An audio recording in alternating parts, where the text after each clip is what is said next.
लगभग 63। प्लीज माननीय दादा बीमार हो, मैं समझ रहा हूं, मगर बीमार ज्यादा हो तो घर पे रहा करो, यहां सदन का माहौल मत बिगाड़िए।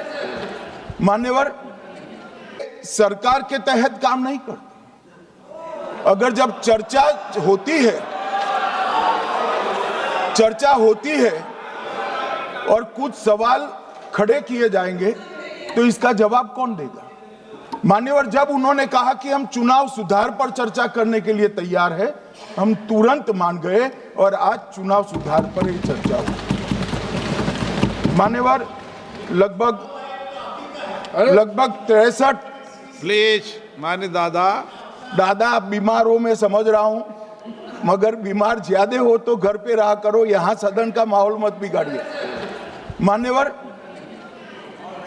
63 सदस्यों ने प्लीज ऐसे माहौल अरे ठीक यार, रहना चाहिए। व्यक्तिगत बात है मेरी और दादा के बीच में।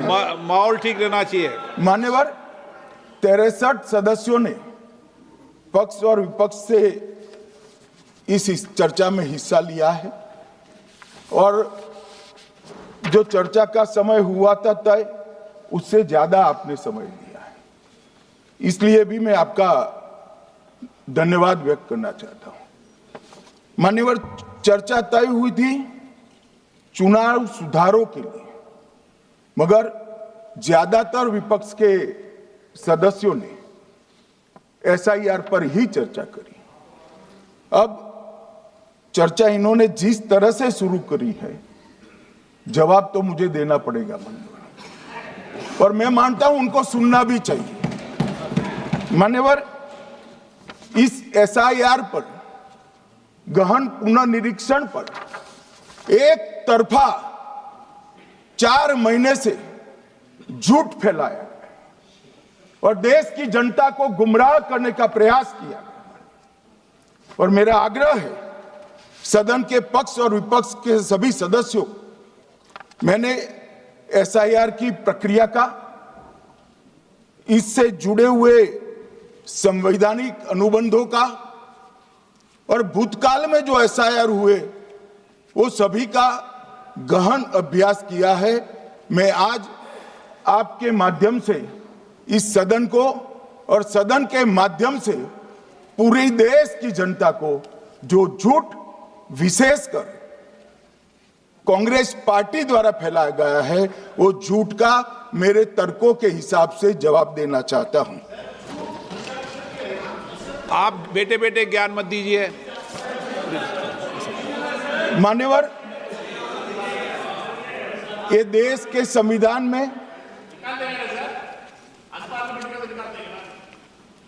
मान्यवर, ये देश के संविधान से, संविधान के अनुच्छेद 2 से चुनाव आयोग की रचना हुई। एक प्रकार से चुनाव आयोग एक संवैधानिक संस्था है। संविधान के अंदर चुनाव आयोग का गठन, उसकी शक्तियां, चुनावी प्रक्रिया, मतदाता की परिभाषा और मतदाता सूची को तैयार करने और उसके सुधारने के लिए की शक्तियां, इसके बारे में स्पष्ट प्रावधान किए गए। और मान्यवर, बड़ी विनम्रता से मैं बताना चाहता हूं कि प्रावधान जब किए गए तब हमारी पार्टी बनी ही नहीं थी। हमारी पार्टी के अलावे जो लोग हैं, इन लोगों ने संविधान सभा में चर्चा कर संविधान को बनाया था। इसलिए ये पूरी चुनाव की प्रक्रिया जो संविधान के अंदर व्याख्यायित की गई है और आज जो हो रहा है, ये दोनों के बीच में क्या अंतर है और आरोप जवाब देना चाहता हूं। मान्यवर, फ्री एंड फेयर चुनाव कराने का हमारा संविधान ने जिम्मेदारी चुनाव आयोग की तय की। मतदाता सूची बनाने की और मतदाता सूची में सुधार करने की जिम्मेदारी भी चुनाव आयोग को दी। अनुच्छेद, संविधान के भाग 15 में अनुच्छेद 324, इसमें चुनाव आयोग का गठन, चुनाव आयुक्त की नियुक्ति, लोकसभा, राज्यसभा, विधानसभा, उपराष्ट्रपति और राष्ट्रपति, ये सभी चुनाव का संपूर्ण नियंत्रण संविधान ने चुनाव आयुक्त को दिया है। और चुनाव आयुक्त एक से ज्यादा हो तो इलेक्शन कमिश्नर को दिया है। अब 325 जो अनुच्छेद है वो किसी भी पात्र मतदाता को मतदाता सूची से बाहर नहीं रखा जाता, इसका प्रावधान करता है। मगर 326 एक गहन पुनर्निरीक्षण के लिए, SIR के लिए बहुत महत्वपूर्ण है। क्या है 326 मान्यवर?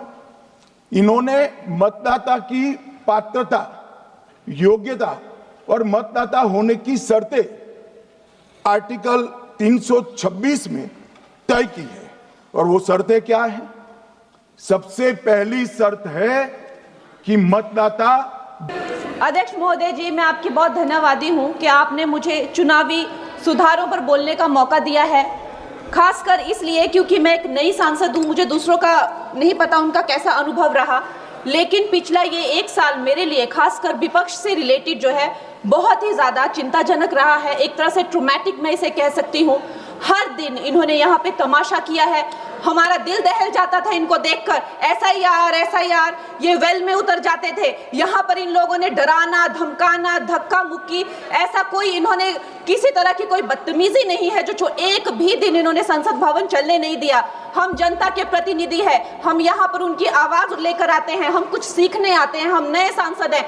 इन्होंने संसद अगर पिछले 2-3 दिन को छोड़ा जाए तो साल पर शायद ही थोड़ा चलने दिया है। SIR कर करके इन्होंने यहाँ पे तमाशे किए, लेकिन अब जब इनको बोलने की बारी आई SIR पे, तो अध्यक्ष महोदय जी हम देख रहे हैं कि कल leader of opposition Rahul Gandhi ji ने, मुझे लगा क्या खुलासा होगा, हम भी बड़े उत्सुक थे, सारी साल हमने एक ही शब्द सुना है, अब ये क्या ग्रैंड रेवलेशन होगी। लेकिन राहुल गांधी जी जो लीडर ऑफ ऑपोजिशन है, उन्होंने कल जब कहा खादी है, खादी में धागे हैं, धागे में लोग हैं, लोगों के अंदर, उनको जब कहा गया कि आप पॉइंट की बात कीजिए, तो उन्होंने कहा कि मैं अपना फ्रेम कर रहा हूं, मैं अपना आर्गुमेंट फ्रेम कर रहा हूं। और इतनी देर बाद जब वो फ्रेम करके पहुंचे तो ले देकर वो वापस उसी अंतर्राष्ट्रीय मूल की महिला।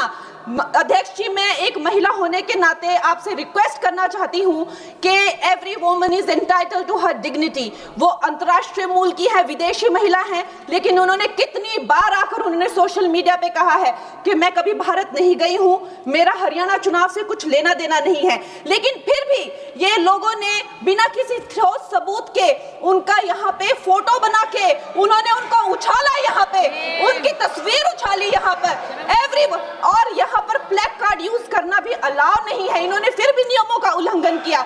मैं चाहती हूँ सबसे पहले तो मैं इस सदन की तरफ से उन महिला से बहुत ही माफी मांगती हूँ कि इस सदन में बिना कि उनकी आजकल जो पर्सनैलिटी राइट्स का भी एक बहुत बड़ा क्राइम होता है, उसके उपरांत उनका फोटो यहाँ यूज किया गया, मुझे बहुत खेद है। भारतीय संसद भवन की तरफ से हम उनसे माफी मांगते हैं। और ये देखिए, महिलाओं का हमेशा ये अपमान करते हैं, लेकिन हमारे प्रधानमंत्री चाहे बेटी बचाओ बेटी पढ़ाओ हो, महिलाओं को शौचालय देने से लेकर, महिलाओं को गैस देने से लेकर, महिलाओं को जो है वो छात्रवृत्ति न जाने कितनी ऐसी योजनाएं हैं। कांग्रेस वालों, शायद तुम लोग ये समझ नहीं पा रहे हो, EVMs हैक नहीं करते हैं प्रधानमंत्री लोगों के दिलों को हैक करते हैं। और ये लोग दुहाई देते हैं कि वो जो पुराने जमाने के दकियानूसी, वो जो चिट कागज पे लिखकर जो मतदान होता था वो सबसे अच्छा था। ये लोग भूल गए वो दिन, आप लोग भूल गए वो दिन। इंदिरा गांधी वर्सेस राज नारायण का केस, उसको जो है इतिहास में